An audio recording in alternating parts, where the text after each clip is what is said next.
Kelly, I want a divorce. All right. No matter the reason, I can't live with someone who's been unfaithful. Let's get divorced right away. I printed out the divorce papers on my computer and thrust them in front of Tom. Sign this now. I'll sign it later and submit it right away. I'm sorry I hurt you. But thanks for understanding.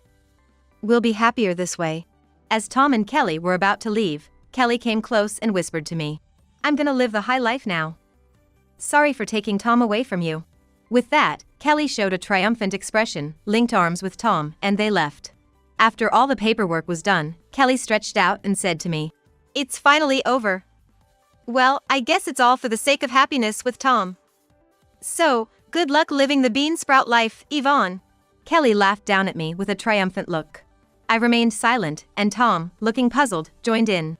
Why does it mean Yvonne will be poor if she divorces me? Huh? Because, divorcing high-earner Tom means Yvonne, a housewife, will lose her income, right? Hearing Kelly's words, Tom burst out laughing. What are you talking about? The poor life is gonna be ours, you know? My name is Yvonne. I'm a working housewife. My job is very busy, and I spend a lot of time away from home. Tom, my husband, supports me in this. He takes care of all the household chores in my stead, essentially being a full-time housewife. We've been married for just 3 months. Despite being newlyweds and me not being able to help much with the chores, Tom has never complained. He always takes care of me when I'm tired from work, and I'm truly grateful to him.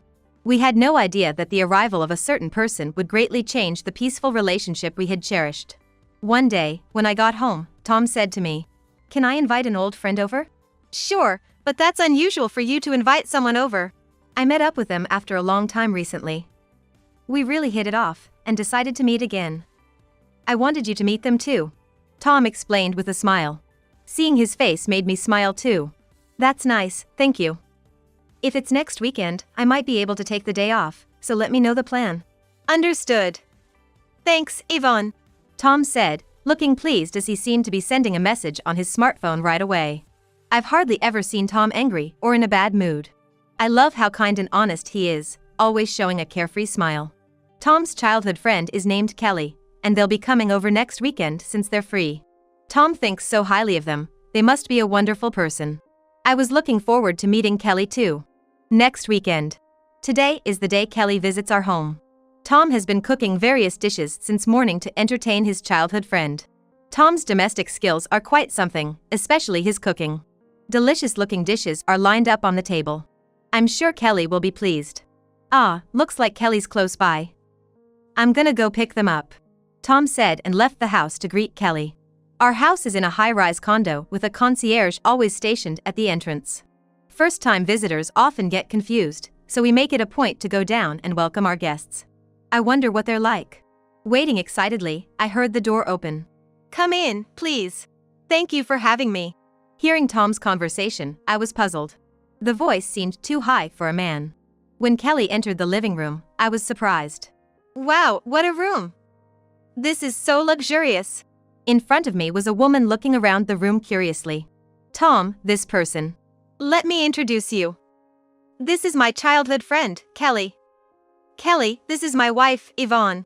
Nice to meet you, I'm Kelly. Nice to meet you too. I hastily returned the greeting.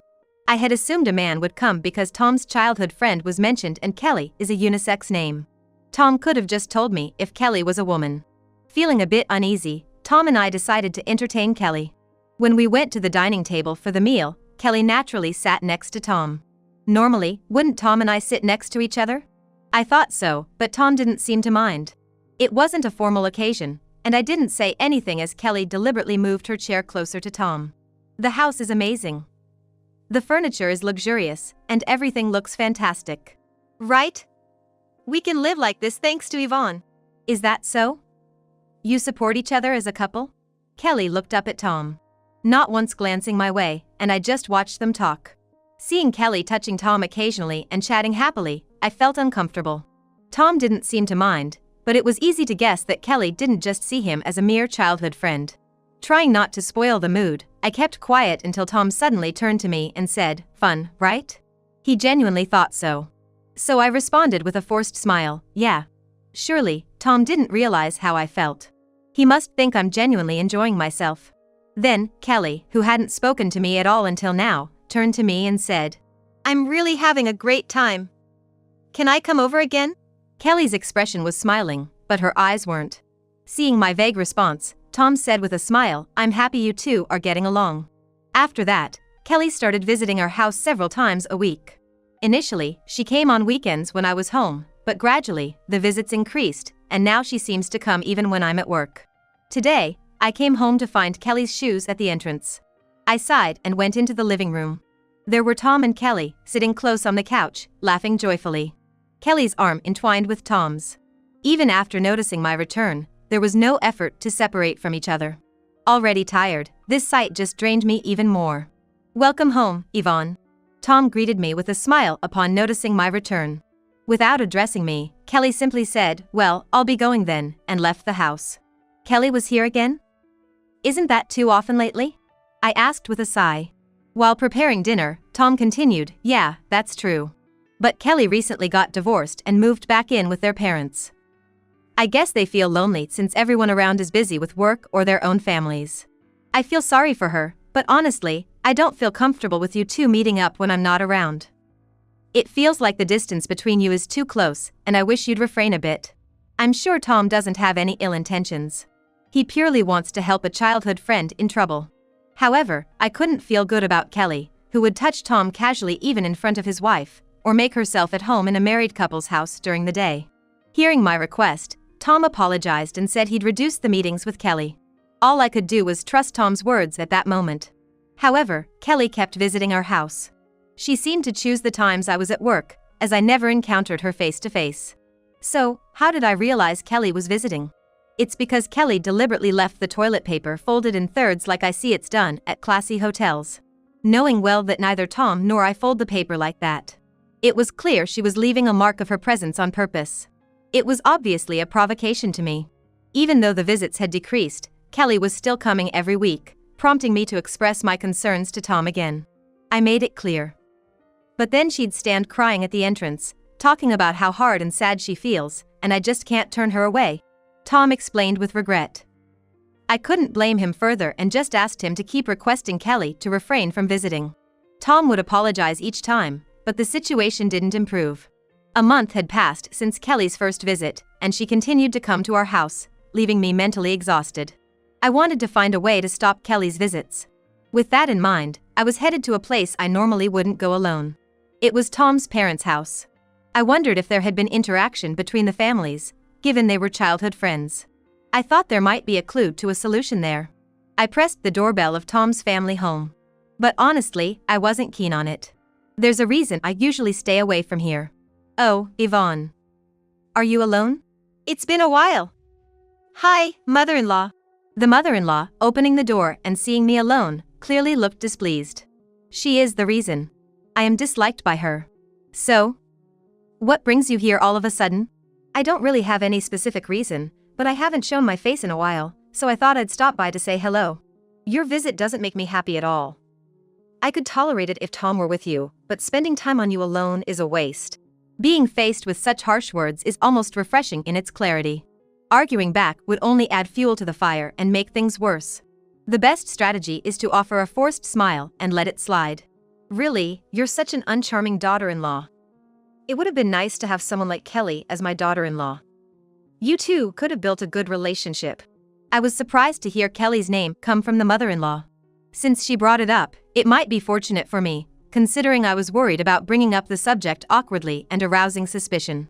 She kept talking without paying much attention to me. "Tom and Kelly have been close since they were young. Kelly always said she'd marry Tom. And then he ends up marrying someone like you, who can barely manage household chores, let alone care for the family. Truly disappointing. I'm sorry for my shortcomings." Without making excuses, I apologized. Yet, the mother-in-law continued to rant about me, repeatedly saying, Tom should have married Kelly. If Tom and Kelly were to marry, the mother-in-law would probably be overjoyed. With those thoughts, I absent-mindedly let her complaints wash over me. 2 months had passed since Kelly's first visit to our house, and the visits continued. By the time I became numb to the sight of the triple-folded toilet paper. "Yvonne, there's something important I need to talk to you about." Tom approached me with a serious look, unlike his usual cheerful demeanor. The tense atmosphere made me nervous. HM? What's up? Are you free this weekend? I'd like to have a serious talk. I'm okay, but why not now? Yeah, I think the weekend would be better. All right then, I said, and then Tom left the living room. What could this important talk be about? I thought our relationship was good when it was just the two of us. Could it be about Kelly? I had a bad feeling about it. I felt a mix of wanting to get the conversation over with and not wanting the weekend to come. The weekend came. My fears seemed to be confirmed. Kelly was there, looking as if it was the most natural thing. Tom was the one who started the conversation. Yvonne, I want a divorce. I had somewhat anticipated this. I had hoped, despite the possibility of our marriage falling apart, that in the end, he would choose me.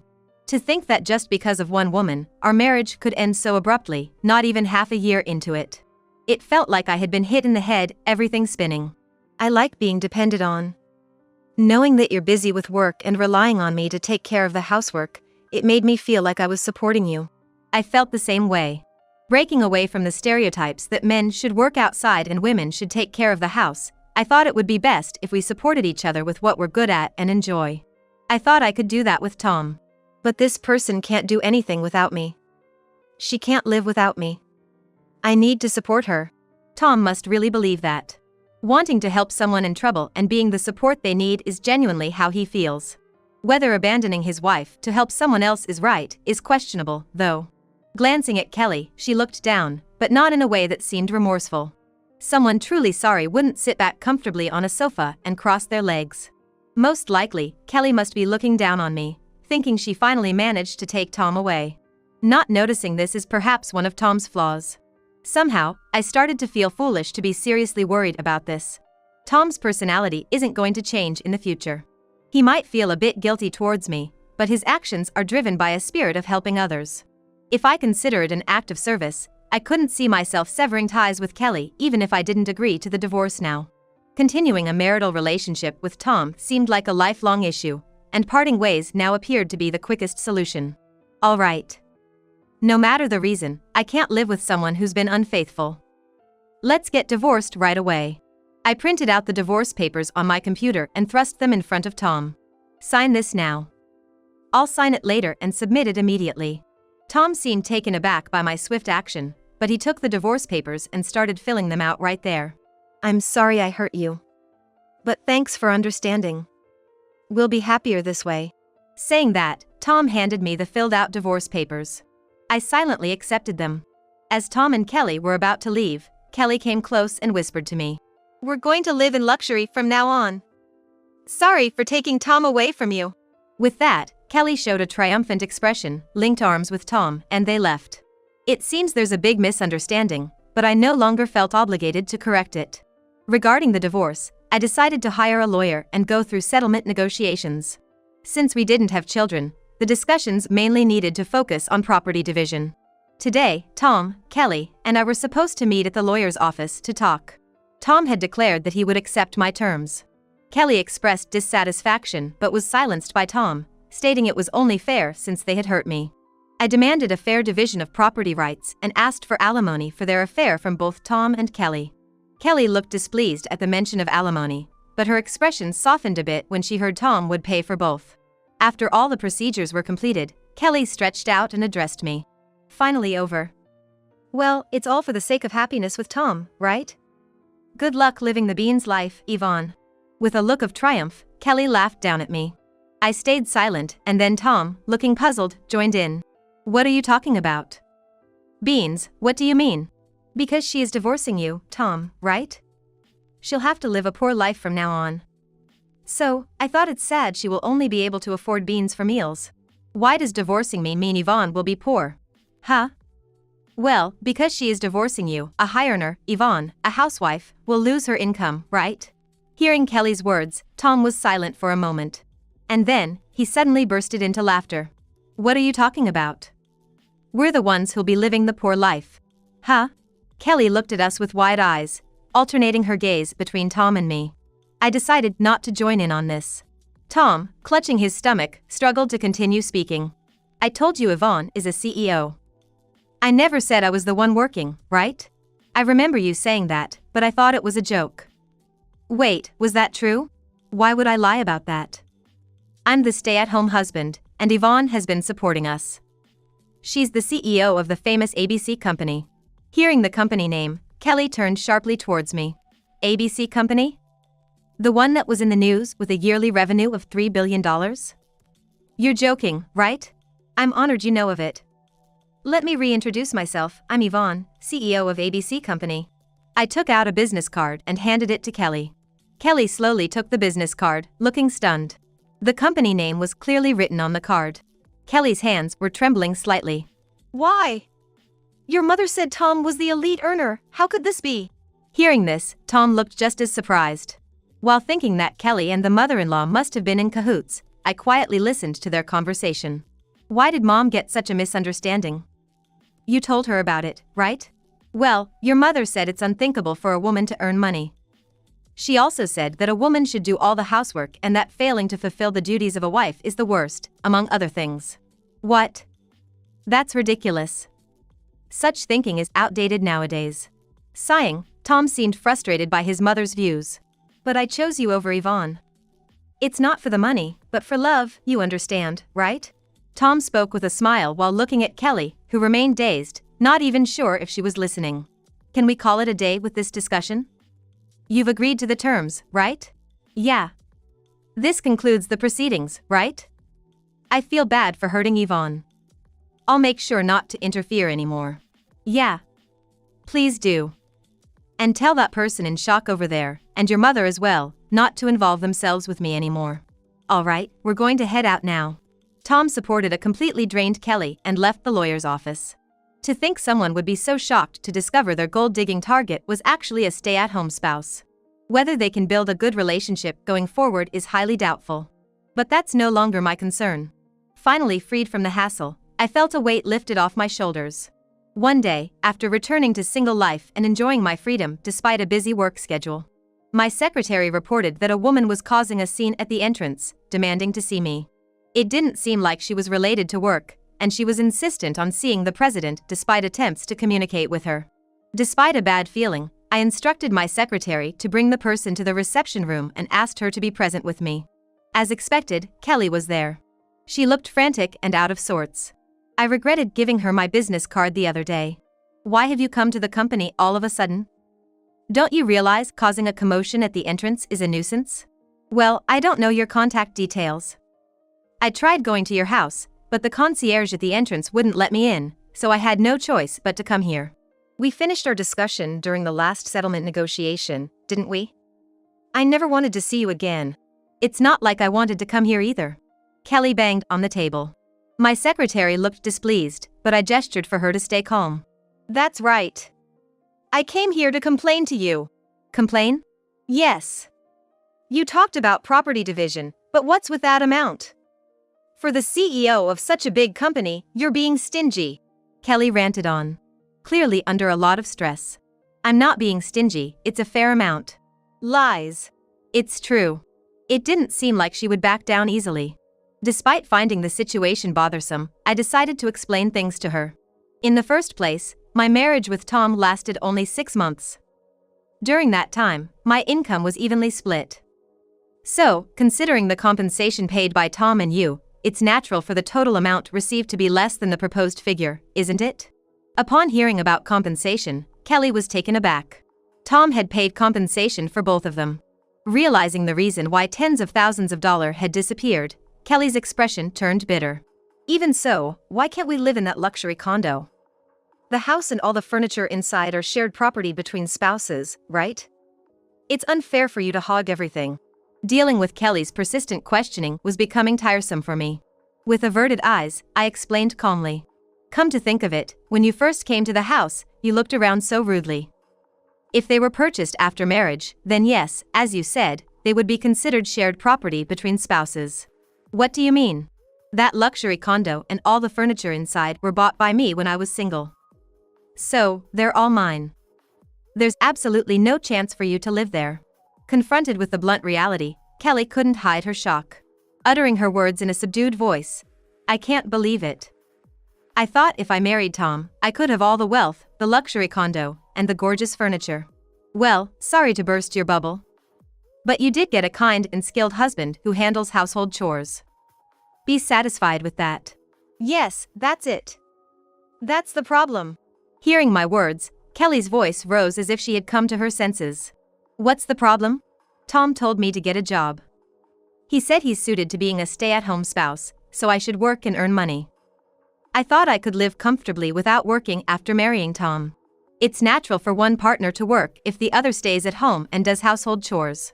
While Kelly was Kelly in this matter, Tom couldn't be blamed even if he complained.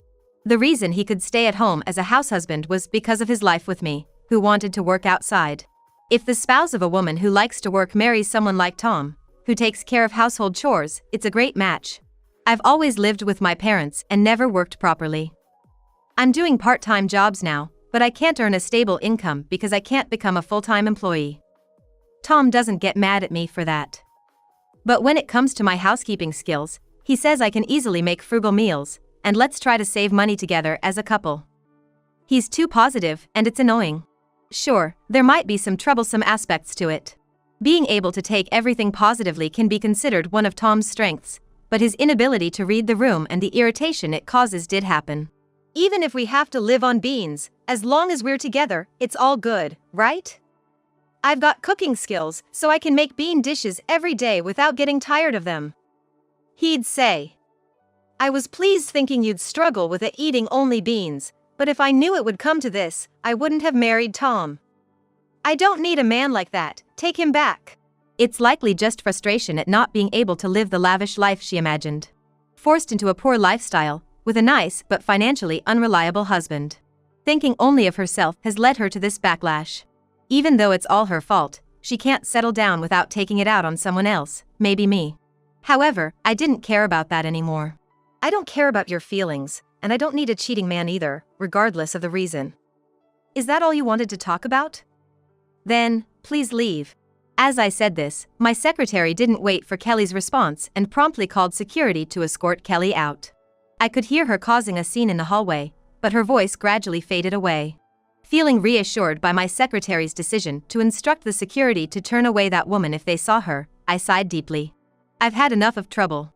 Then, one day, after Kelly's assault had ceased and I was enjoying my work peacefully, I was about to leave the office without working late when someone suddenly grabbed my arm. Startled, I couldn't make a sound and looked over in fear, only to find my mother-in-law glaring at me with rage. You finally came out. I've been waiting for hours, and you never showed up. How dare you not let your mother-in-law into your home and send her away? What kind of nerve do you have? Following Kelly, now it was my mother-in-law's turn to show up. I had forgotten about another troublesome person. The thought of her waiting for me to leave work filled me with an eerie sense of dread. Careful not to show my feelings, I responded firmly. I'm divorced from Tom now, so we're strangers. It makes no sense to let unrelated people into my home. I've informed the condo to only allow people I've approved into the entrance. You're so insolent. Respect your elders. My mother-in-law screamed in a pitch I had never heard before. It caused me discomfort. If there was anything about you worth respecting, I would. What do you want, ambushing me like this? Ambush sounds so terrible. I came all this way to tell you something important. I didn't ask for it. I wanted to run away from this situation right then, but fearing another ambush, I decided to listen to what my mother-in-law had to say, intending to end it all today. First of all, why didn't you honestly say that Tom wasn't working? It's your fault I was deceived, and now I'm in a terrible situation. I told you many times. I was the one working, and Tom was taking care of the home. Each time, you called me a liar or just ignored what I said. Blaming me for her own misunderstandings is frustrating. Then, you should have made sure I understood. I started living with Tom thinking we'd have a luxurious life, but the house isn't a high-rise condo, and it's bean sprouts every day. I can't stand it anymore. So, you were after the money as well. Like Kelly, you suffer because you rely on others for money. Shut up. Anyway, I'm in this mess because of you. You should pay my living expenses for life. That's ridiculous. That's not going to happen. Besides, shouldn't father-in-law be working? Even if Tom and Kelly lack the means, you should be able to get by for now, right? Yes, my father-in-law has been working away from home for years and rarely returns to his family home. Yet, he has always been very kind to me on the few occasions we met. Dealing with my mother-in-law's nagging was a hassle, but thanks to my father-in-law, I could tolerate visiting their home. That is, my mother-in-law gave a hesitant response. When he came back and found out about Tom's remarriage, he divorced me. I was kicked out of the house, so I decided to live with Tom and his new family. Finding your son's wife changed upon returning home would naturally lead to questions. It's typical of my mother-in-law. She probably spoke ill of me, making my father-in-law uncomfortable. But I thought, even after separating from him, living lavishly was possible because Tom was wealthy. I made a bold statement, so now I can't even ask him for help. I'm truly stunned. My father-in-law was a caring person who treated me kindly. If you had responded to his feelings, I am sure he would have reached out to you. But this is your own fault for neglecting the people around you. I will never help you. My mother-in-law, initially somewhat subdued, became furious again when I refused any assistance. How terrible! Heartless! To think I've come to you for help. Say what you will. If you continue to make a scene, I'll call the police. It's a nuisance having you cause such a disturbance in front of my company. Hearing the word police, my mother-in-law's face paled. She bit her lip in frustration but left without saying another word. Her shoulders were slumped, carrying the weight of despair. According to my lawyer, Tom, Kelly, and my mother-in-law are still living together. Tom wanted to continue being a stay-at-home spouse, but realizing they couldn't cover the expenses for 3 people, he decided to start looking for a job. However, not having worked for several months for reasons other than recuperation or caregiving, Tom could only find an employment at a company with low wages. In the end, Tom's salary alone was not enough to support their living, and both Kelly and my mother-in-law had to take up part-time jobs to scrape by. When Tom was taking care of the household, everything was spotless, and homemade meals were served daily, but now, with everyone occupied with work, the house is a mess. Meals consist solely of ready-made food, and arguments have increased. On the other hand, I was living a carefree life. If I wanted my house clean, I could hire a house cleaning service, and there are plenty of delicious options for food delivery or dining out. Not to say I dislike cooking. Occasionally, I find it a nice change of pace. I was thoroughly enjoying my single life. As for work, a company I recently started doing business with turned out to be where my father-in-law works, allowing me to reconnect with him. Yvonne, I'm truly sorry. It's all because of my foolish wife and son that you were hurt. No amount of apologies can make up for it. My father-in-law apologized to me, but there was nothing wrong on his part in this whole situation. Please don't apologize. Although we're no longer family, I would be happy if we could maintain a good relationship moving forward.